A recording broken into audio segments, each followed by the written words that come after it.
maging erect. Lalo na pag day na pala. Hindi ka lang sa paagang malakad-lakad.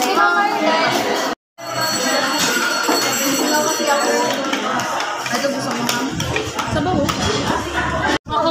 May regalo silang bouquet. 1, 2, 3, go! Happy birthday to you! Happy birthday to you! Happy birthday! Happy birthday! Happy birthday to you! Happy birthday! Happy birthday to you! Yeah! Happy birthday to you! Happy birthday! Oh, 18 roses! Isa ngang talagang napakagandang binibingi ang magbe-birthday ngayong araw. Kaya naman tanungin natin siya kung ano yung kanyang nafe-feel ngayon.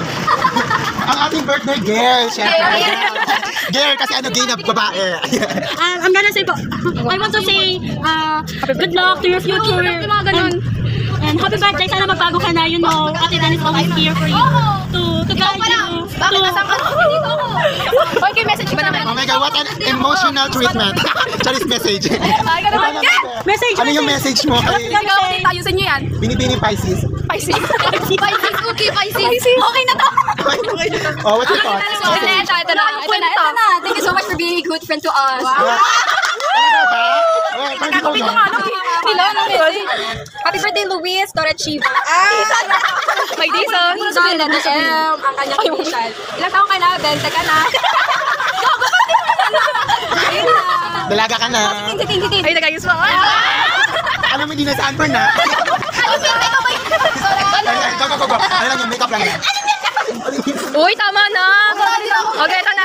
Message ko na! Wala ka naman regalo. Message na lang ko! Go, itatapot mo pa! Go! Bitaw mo mula kape. Tinig. Agaw na, hindi kami titigil. Happy birthday. Ngayon ka pa nahiya, ha? Parang tama yan. Ako na magsalita na. Yan, ito ba lang. Siset muna. Hala.